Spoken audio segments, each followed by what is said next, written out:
I know exactly what you have been told your whole life. You have been told that you are too sensitive. You have been told to toughen up. You have probably been told 1,000 times, don't take things so personally.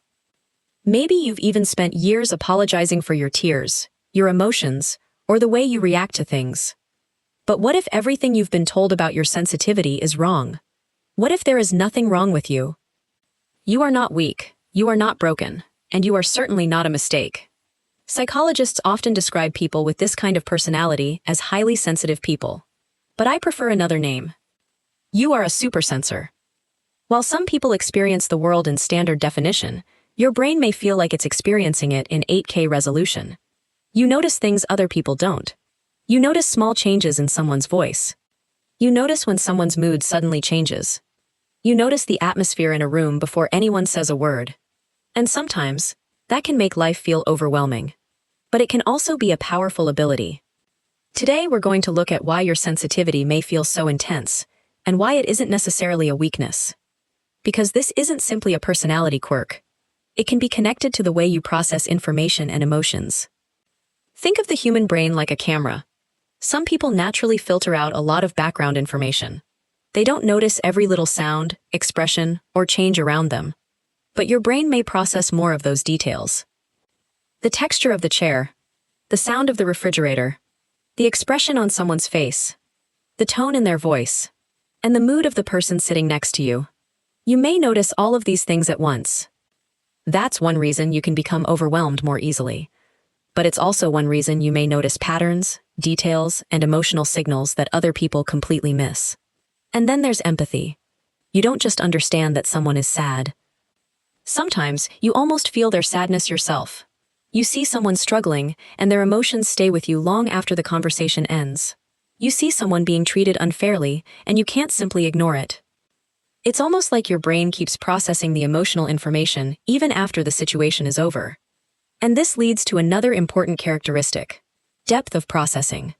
Maybe you've noticed that you take longer to make certain decisions. Maybe you replay conversations in your head. You remember exactly what someone said and the way they said it. You think about different possibilities before making a decision. And sometimes you wonder, why do I overthink everything?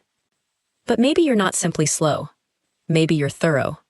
While someone else reacts immediately, your mind may be connecting the present situation with your previous experiences, possible outcomes, and the meaning behind what was said. You're not necessarily hesitating because you don't know what to do. Sometimes you're simply processing more information before you act, and that can be exhausting. But it can also help you make thoughtful decisions. Now you might be wondering, if sensitivity can make life so difficult, why does this trait exist? Why would humans develop a tendency to notice so much? Because every group of people needs different strengths. Some people are naturally bold. Some take risks. Some act quickly. And others notice what everyone else overlooks. The person who notices that something feels wrong. The person who recognizes a change in someone's behavior. The person who thinks about what could happen before everyone else does. That kind of awareness can be valuable. But modern life isn't always designed for people who process things deeply. Everything is loud. Everything is fast. Everyone is expected to respond immediately. Messages, notifications, social media, school, work, constant conversations, constant information.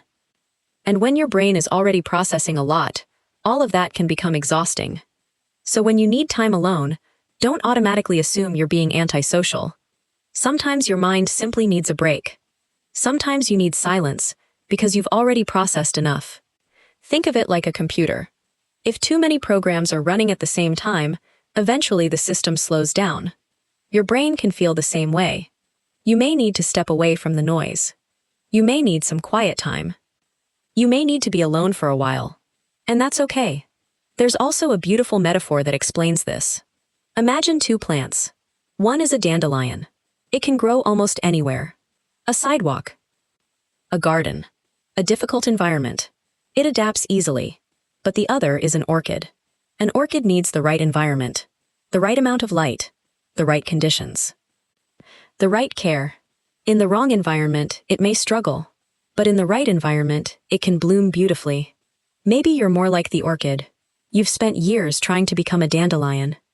Trying to tolerate everything. trying to ignore everything, trying to become tougher, trying not to care. But maybe the answer isn't becoming tougher. Maybe the answer is choosing a better environment. Choosing people who respect your boundaries. Choosing spaces where you feel comfortable. Taking breaks when you need them. And learning how your own mind works. Because your sensitivity isn't something you need to be ashamed of. You don't have to apologize for caring deeply. You don't have to apologize for noticing things. And you don't have to become emotionally numb just because the world tells you to toughen up. But there is one important thing to remember. Sensitivity is not automatically a superpower. It becomes a strength when you learn how to manage it. You need boundaries. You need rest. You need to understand when you're absorbing someone else's emotions. And you need to learn when something deserves your attention and when it doesn't. So the next time someone tells you that you're too sensitive, pause for a moment. Don't immediately believe them. Maybe you're simply noticing something they don't. Maybe you're processing something more deeply. Maybe you're someone who experiences the world differently. And that's not something you have to hate about yourself. You don't have a defect. You're simply seeing the world through a different lens. And sometimes, the things that make you feel different are the very things that make you unique. But there's one more interesting thing about highly sensitive people. Because you notice so much, you may also become very protective of your private life. You might be the person who opens social media, watches everything, but rarely posts anything. You might observe everyone, while almost nobody knows what is happening inside your world. To other people, you may look quiet, distant, even mysterious.